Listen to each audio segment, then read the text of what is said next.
आज हम समझेंगे स्पेशली एसईओ को। तो एसईओ कहाँ जाने वाला है? मेहमान हैं आकाश भाटी जी, जो कि इसका एसईओ टेक के फाउंडर हैं। मैंने 2014 में स्टार्ट करा था और मेरा रोल था एसईओ भी करना, कंटेंट राइटिंग भी, वेबसाइट को मैनेज भी करना, सोशल मीडिया भी देखना, ग्राफिक्स भी बनाना, ये सारी चीज। कि क्या मल्टीपल कीवर्ड्स को वेबसाइट में यूज करके हम अपनी रैंकिंग को इंप्रूव कर सकते हैं। लोगों को लगता है कि बैकलिंक अगर हम बहुत सारे बना देंगे तो हमारी वेबसाइट टॉप पर आ जाएगी। कोई 3 महीने में 6 महीने में उनसे ऊपर लेकर आ जाएगा तो वो आपको बेवकूफ बना रहा है। एसईओ केवल गूगल सर्च इंजन के लिए है, वेबसाइट के लिए है? बहुत इंपॉर्टेंट क्वेश्चन था ये आपका। आप लाखों की ऐड चला दो उसके ऊपर वो टॉप पे थोड़ी ना आ जाएगी।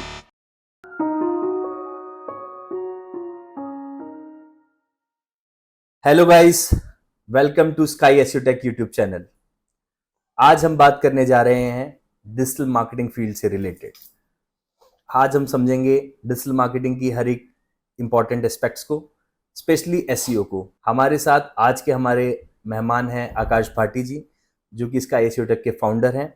आकाश जी, आप प्लीज़ हमें अपनी जर्नी के बारे में बताएं, कैसे आपने डिजिटल मार्केटिंग फील्ड को चूज़ किया और कैसे आप यहाँ तक पहुँचे, और उसके साथ साथ डिजिटल मार्केटिंग फील्ड के अंदर एसईओ का बहुत एक इंपॉर्टेंट रोल है। तो उसके बारे में आप एसईओ को डिफाइन करें, किस तरह से SEO client point of view से भी और एक digital marketer point of view से भी बहुत इंपॉर्टेंट है। बिल्कुल सही कहा आपने। बेसिकली एसईओ हमारे देश के अंदर ना एक ऐसा टर्म है जिसको लोग जानते भी हैं लेकिन मानना नहीं चाहते। लोगों को लगता है कि जब हम एसईओ के अंदर इन्वेस्ट कर रहे होते हैं तो उनको लगता है कि मेरा पैसा जाने वाला है और रिजल्ट नहीं आने वाला है।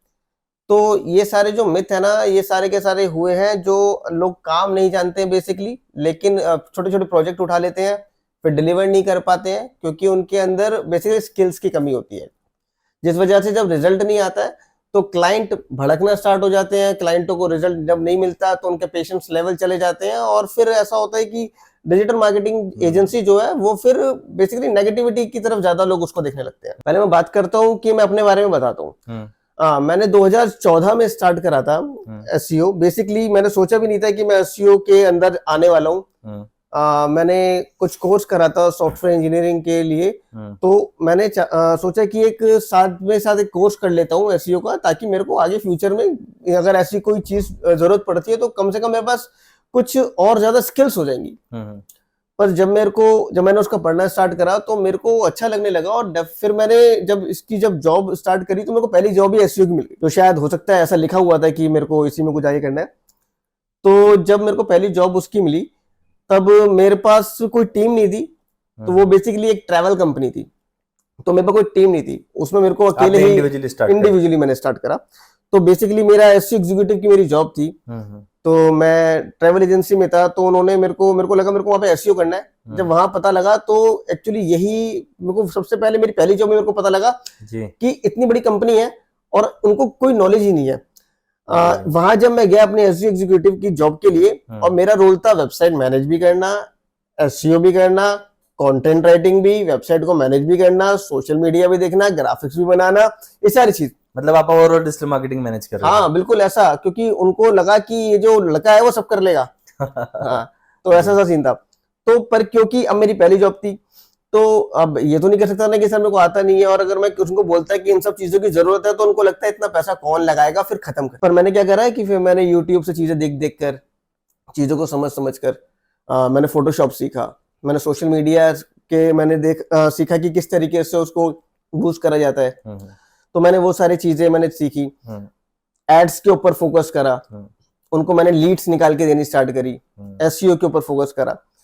तो धीरे धीरे मैंने वहां पे जब 1 साल काम कर लिया तो वो कंपनी बेसिकली मैं उनको रिजल्ट देता चला गया, लेकिन कंपनी को लगा कि इतने में ही सब कुछ ये कर लेगा अकेले लगा, लेकिन मेरे को पता था इसको बहुत ज्यादा स्केल पे लेके जाना तो मेरे को टीम की नीड पड़ेगी। तब मैंने स्विच करने का सोचा जी। तब मैंने किसी और कंपनी के अंदर जॉब करी, वहां पर मैं असिस्टेंट मैनेजर था। मैंने वहां पर काम करा, फिर तीसरी कंपनी में काम करा, ऐसे मेरे को लगभग फिर मैंने धीरे धीरे टीम के साथ काम करना स्टार्ट करा। और मेरे को ये लगा कि जो भी बच्चे काम करते थे साथ में उनको स्किल्स की ना बहुत जरूरत थी, क्योंकि वो कोर्स करके तो आ जाते थे, लेकिन वो उस तरीके से उसको 2 चीजें होती हैं। एक तो क्लाइंट को नॉलेज नहीं होती है, दूसरा जो इंडिविजुअल जो अपने इन हाउस जो कंपनी में रख लेते हैं लोग जी, उनके ओनर्स को भी नॉलेज नहीं होती है। नहीं होती बिल्कुल। और उस वजह से क्या होता है, अगर मेरे को रशियन नहीं आती और तुम रशियन की टीचर हो और मेरे को बोलो कि सर इसका मतलब होता है आकाश, तो मैं तो मान लूंगा जी, क्योंकि मुझे आता ही नहीं, क्लाइंट को नॉलेज ही नहीं है उस चीज की। क्लाइंट को नॉलेज ही नहीं है। तो इस वजह से आप जब भी कोई इन हाउस टीम रखता है तो सबसे पहले आपको भी खुद को नॉलेज होनी चाहिए। बिल्कुल ट्रू। आपको खुद को नॉलेज होनी चाहिए। अगर आपको नॉलेज नहीं है तो सीधी सी बात है कि अगर आपको रिजल्ट नहीं आएगा तो आप एक तो क्या होगा, आप डिमोटिवेट हो जाओगे, और डिमोटिवेट जब होगे तो आपको लगेगा कि इन चीजों में तो रिजल्ट आ ही नहीं रहा, तो मेरा पैसा बर्बाद हो रहा है जी, और आपका पैसा बर्बाद इसलिए हो रहा है क्योंकि आपको कुछ नहीं आता है कुछ नहीं आता। और आपने जो डिसीजन लिए वो डिसीजन लिए कि मेरे को कार ठीक करनी नहीं आती है, लेकिन मैंने गैराज खोल लिया है, अब मैंने वो बंदे बिठा लिए जिनको खुद को कार ठीक करनी नहीं आती है और मेरी कार ठीक क्यों नहीं हो रही है। तो इन्हीं सब चीजों से जुड़े हुए कई क्वेश्चंस हैं जनरली जो आजकल बहुत कंफ्यूजन और मिथ पैदा करते हैं लोगों के बीच में, एक डिजिटल मार्केटर के लिए भी और बीइंग अ क्लाइंट भी। तो वो पहला क्वेश्चन ये है कि क्या एसईओ एक बार का प्रोसेस है कि किसी ने एक बार अपनी वेबसाइट में 1 महीने के लिए एसईओ करा लिया तो उसकी वेबसाइट परमानेंटली गूगल पर रैंक करेगी? अच्छा, मान के चलो आपका इंटीरियर डिजाइनिंग का काम है जी, ठीक है, या किसी भी चीज का काम है, जी, तो आप पूरे भारत के अंदर या पूरी दिल्ली के अंदर अकेले काम करने वाले तो नहीं होगे। जी, आपके जैसे 100 लोग होंगे, 200 लोग हो सकते हैं, डिपेंड कर सकता है कि आपका कंपटीशन कितना ज्यादा हाई है। जी, आपने एक बार एसईओ कराया और किसी तरीके से कोई बहुत स्किल का लोग आपको मिल भी गए, कोई एजेंसी मिल गई या कुछ मिल गया और आपको टॉप पे ले भी आया और आपने सोचा कि चलो टॉप पे ले आया, अब एसईओ बंद कराते हैं और अपना काम अलग करते हैं। अब आप ये मानो कि आपके जो कॉम्पिटिटर्स हैं तो वो तो काम करा ही रहे हैं, वो तो रेगुलरली काम कराते रहे। वो रेगुलरली काम करा रहे हैं जी, और जब वो रेगुलरली काम करा रहे हैं तो डेफिनेटली उनका काम धीरे धीरे आपसे ऊपर जाएगा और आपसे जो बेटर रिजल्ट दे पा रहा है वो आपसे ऊपर आएगा और आप धीरे धीरे धीरे नीचे चले आओगे। तो एसईओ एक अपने आप में एक ऐसा पैटर्न है, बेसिकली आपने कुछ लोगों को कह सकते हैं कि डिजिटली आपने काम पे रखा हुआ है और वो आपके ऑनलाइन जो शॉप है उसके लिए काम कर रहे हैं, लगातार मार्केटिंग कर रहे हैं, लगातार आपके जो पैम्पलेट्स होते हैं जैसे आप ऑफलाइन के अंदर कहते हैं, इसी तरीके से वो ऑनलाइन की दुनिया में उनको लगातार आपकी मार्केटिंग को बेसिकली कह सकते हैं कि आपके प्रचार कर रहे हैं ऑनलाइन। और जब वो लगातार चलता हुआ आता है तभी आप सस्टेन रह पाते हैं, टॉप पर रह पाते हैं, अदरवाइज आपके जो कॉम्पिटिटर है वो उतनी मेहनत करके आपसे आगे निकल जाएंगे। जी, बिल्कुल सही कहा आपने। तो जैसे आपका पॉडकास्ट स्टार्ट करने से पहले हम रिसर्च कर रहे थे तो कई कैंडिडेट्स की जो अभी डिजिटल मार्केटिंग सीख रहे हैं, जो या इंटर्न हैं, जो या ऑलरेडी जॉब कर रहे हैं, तो कई लोगों के ऐसे क्वेश्चंस हैं कि क्या मल्टीपल कीवर्ड्स को वेबसाइट में यूज करके हम अपनी रैंकिंग को इंप्रूव कर सकते हैं? देखो ये ना एक मिथ है, और मिथ नहीं है, बेसिकली पहले ऐसा होता था आज से 7-8 साल पहले, जब टेक्नोलॉजी इतनी अच्छी नहीं थी, गूगल इतना ज्यादा इंप्रूव नहीं था, तो पहले क्या होता था, ब्लैक हैट और ब्लैक हैट जैसी चीजों का इस्तेमाल किया जाता था। व्हाइट हैट होता है, ब्लैक हैट होता है, ग्रे हैट होता है। जी, तो मैं चाहूंगा इसको भी आप ब्रेक डाउन करके पूरा ब्रीफ करें एक पॉइंट को। तो देखो ब्लैक हैट वो चीज होती है जिसमें हम ना इंटेंशनली किसी चीज को किसी और चीज को दिखाना चाहते हो। कोई आरओ सर्विस मैं करवाना चाहता हूँ, उसके लिए मैंने वेबसाइट बनाई है और मैंने कुछ ऐसे कीवर्ड उसके अंदर पुट कर दिए जिसमें बहुत सारे लोग आके सर्च करते हैं। जैसे कि मैंने फैशन के ऊपर, किसी चीज के ऊपर भी, स्टाइल के ऊपर मैंने बहुत सारे कीवर्ड डाल दिए। तो पहले क्या होता था, जितने ज्यादा कीवर्ड होंगे उसके ऊपर, और गूगल को लगता था कि इसमें वो जो पर्टिकुलर कीवर्ड्स है इतने सारे, तो उसके हिसाब से उसे रैंक करा देता था, ये क्रॉलर को कंफ्यूज करता था बेसिकली। बहुत सारे बैकलिंक, आप बैकलिंक्स की जो बात करते हैं वो हजारों बैकलिंक बना देते थे, ये सारी चीजें कर देते थे। तो इसकी वजह से क्या होता था, जो सच में जो इन्फॉर्मेटिव वेबसाइट्स होती हैं जो कि अपने सही से काम कर रही है, सही इन्फॉर्मेशन देना चाह रही है, तो वो नहीं आ पाती थी रैंक पर, और उसकी जगह पे कुछ ऐसे लोग जो कि ब्लैक हैट तरीके से जबरदस्ती सर्च इंजन को कुछ और दिखाकर टॉप पे आ जाते थे, और लोगों को सही से इन्फॉर्मेशन नहीं मिलने के कारण गूगल ने धीरे धीरे अपने अंदर कुछ ऐसे अपडेट्स लेकर आया, जिसकी वजह से आज के टाइम पे अगर आप मल्टीपल कीवर्ड्स डालते हो तो वो काम नहीं करते, आपको पेनलाइज आप हो सकते हो, आपकी वेबसाइट को पेनल्टी मिल सकती है, और आपका जो भी अभी तक रिजल्ट आ रहा है हो सकता है कि आप सर्च इंजन से भी हट जाओ। इस तरीके की पेनल्टीज आपको मिल सकती है ज्यादा बैकलिंक बनाने पर, या स्पैमी काम करने पर, या फिर गलत इंफॉर्मेशन बेसिकली देने पर।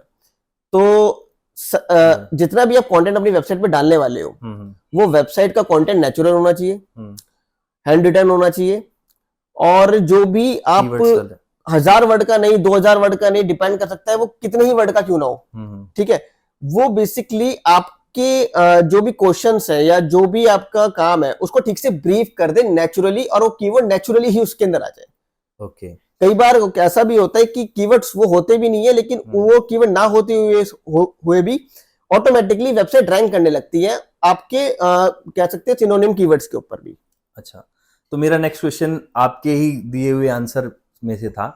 आपने बैकलिंक्स की बात की, तो बैकलिंक की इंपॉर्टेंस कितनी होती है वेबसाइट के लिए किसी, और कितनी क्वांटिटी में एक वेबसाइट के लिए जनरली हमें बैकलिंक्स बनाने चाहिए? मैं बता देता हूँ उसके ऊपर। लोगों को लगता है कि बैकलिंक अगर हम बहुत सारे बना देंगे तो हमारी वेबसाइट टॉप पर आ जाएगी।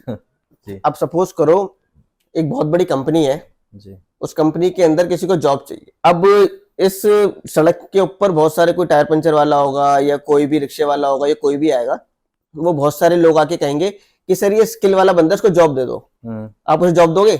नहीं। क्यों नहीं दोगे? क्योंकि मुझे कोई ऑथेंटिक पर्सन इस चीज को ब्रीफ नहीं कर रहा है या रेफरेंस नहीं दे रहा उस चीज के। डेफिनेटली।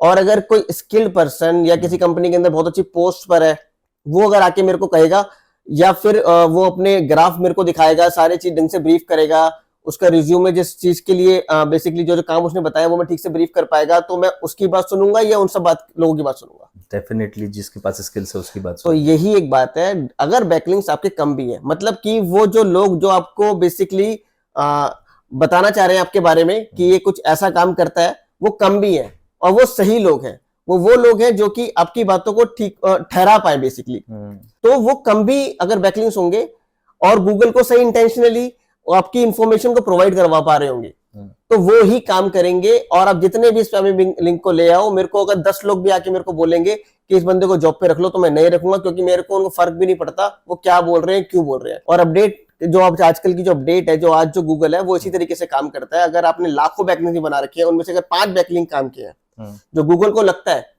कि ये सही इंफॉर्मेशन दे पा रहे हैं, तो उन बाकी के लाखों बैकलिंक्स को इग्नोर कर देगा और सिर्फ उन 5 ही वेबसाइट से जूस लेगा। तो इसका मतलब आप बिल्कुल ही जैसे रियल वर्ल्ड में चीजें होती हैं उसकी तरह बात कर रहे हैं। एसईओ यही होता है, रियल वर्ल्ड की तरह ही काम करता है। अब क्वांटिटी पे ना क्वालिटी पे काम करना चाहिए लोगों को। अगर आप क्वालिटी पे काम करोगे तो डेफिनेटली आपका रिजल्ट 100% आएगा और वो लंबे समय तक रहेगा। जैसा आजकल हम देख रहे हैं कि ई कॉमर्स इंडस्ट्री बहुत बूम कर रही है ऑनलाइन, तो ई कॉमर्स इंडस्ट्री के लिए एसईओ के पॉइंट ऑफ व्यू से आपको क्या सजेशंस है, जो लोग फैशन और ई कॉमर्स इंडस्ट्री में काम कर रहे हैं, काम करना चाहते हैं, उसके रिगार्डिंग? देखो, जब हम बात करते हैं किसी ई कॉमर्स बिजनेस की, तो ई कॉमर्स बिजनेस पे डिपेंड कर सकता है प्रोडक्ट क्या है जी। अब जैसे कि मान के चलो फैशन के ऊपर हम बात करते हैं, आजकल कपड़ों का बहुत अच्छा ट्रेंड चल रहा है, लोग बहुत सारी वेबसाइट्स बना रहे हैं, तो उस वाले केस में सोशल मीडिया ज्यादा अच्छी हेल्प करता है। सोशल मीडिया ज्यादा अच्छी हेल्प इसलिए करता है क्योंकि ऑब्वियसली हम सबके सब आजकल रील्स पे ज्यादा फोकस करते हैं जी।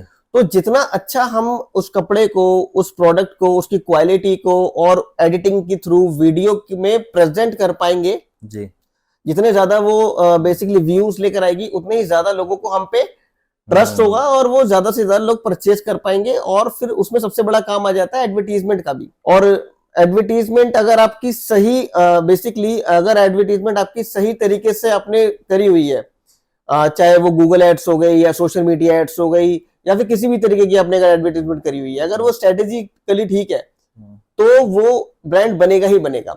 और एसईओ डिपेंड कर सकता है कि आपके कॉम्पिटिटर क्या है, कितने ज्यादा उस पे बेसिकली कीवर्ड डिफिकल्टी कितनी है।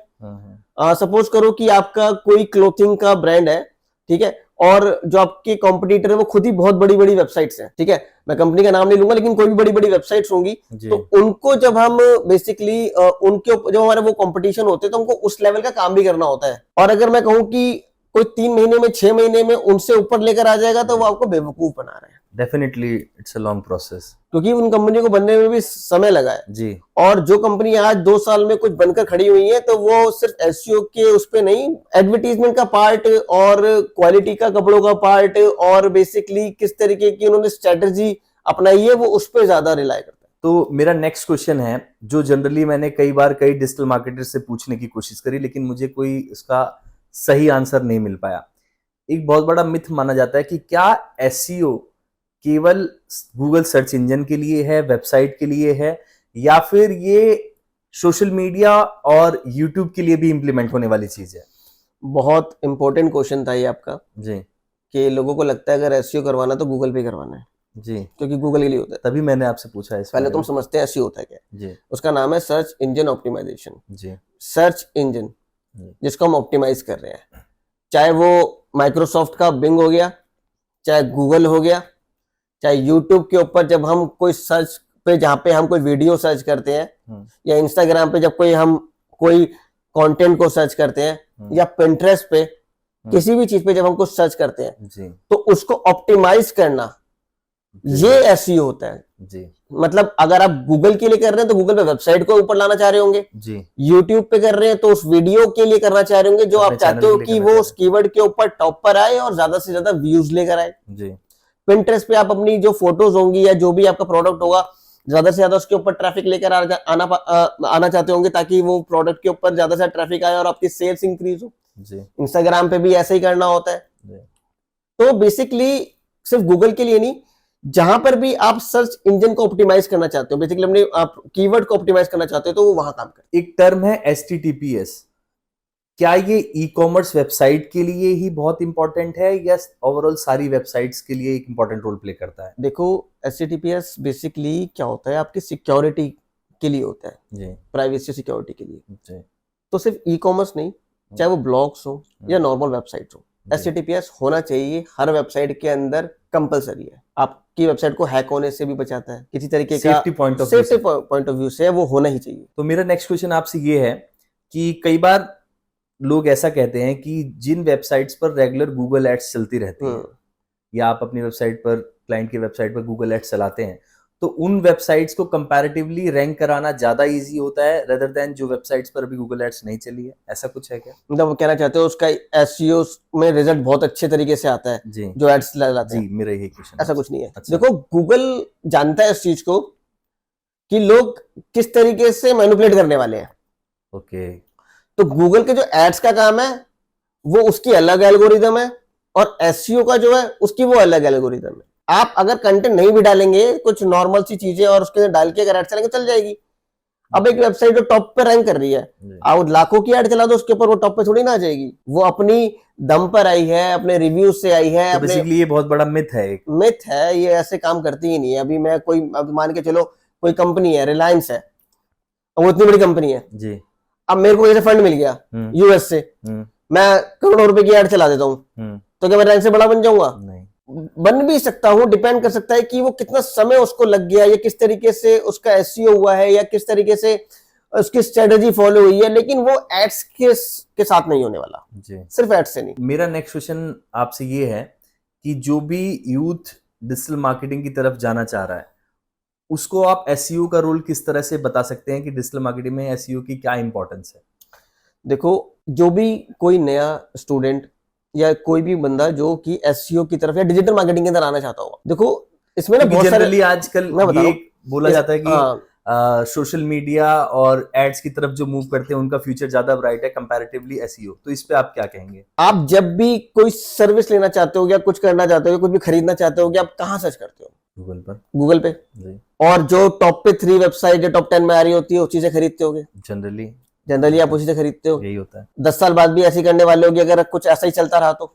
बिल्कुल ह्यूमन टेंडेंसी ऐसी है ना। जी, तो जब ऐसा ही है और वेबसाइट से खरीदने वाले, तो एसईओ कहाँ जाने वाला है? एसईओ कहीं नहीं जाने वाला। और एसईओ का स्कोप आज तो बहुत ज्यादा है इंडिया में, जी, क्योंकि आज के टाइम पे हर बिजनेस ऑनलाइन आ गया है। जी, और जब ऑनलाइन आ गया है तो डेफिनेटली कि अब तो देखो ना, आपका हर आदमी, हर दुकान वाला, हर बेकरी, हर फील्ड में सभी आपके क्लाइंट्स हैं। हर किसी को चाहिए ही चाहिए डिजिटल मार्केटिंग आज के टाइम पे।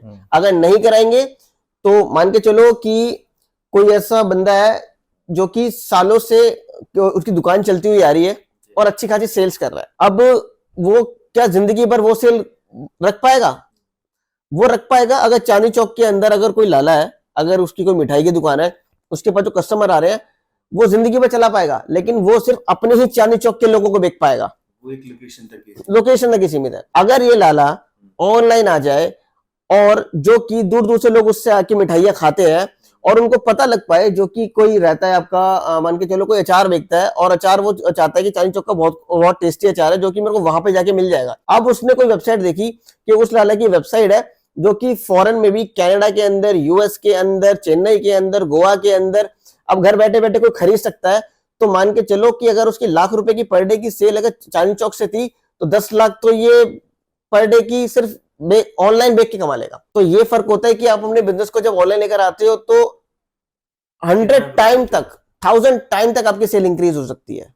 ये सारी चीजें हैं जो कि बेसिकली मेरे को लगता है कि लोगों को पता होनी चाहिए। ओके, तो आपसे जान के ये सारी चीज़ों के बारे में बहुत खुशी हुई और होपफुली हम ये वीडियो बहुत ही ज़्यादा लोगों के काम आने वाली है एसईओ पॉइंट ऑफ व्यू को समझने के लिए, चाहे वो यूथ हो चाहे वो क्लाइंट हो, हर किसी के लिए। तो बहुत बहुत धन्यवाद आपका थैंक यू। हमारे चैनल पर आने के लिए और इतना ब्रीफली और इतना अच्छे से डिजिटल मार्केटिंग के SEO point of view. Thank you.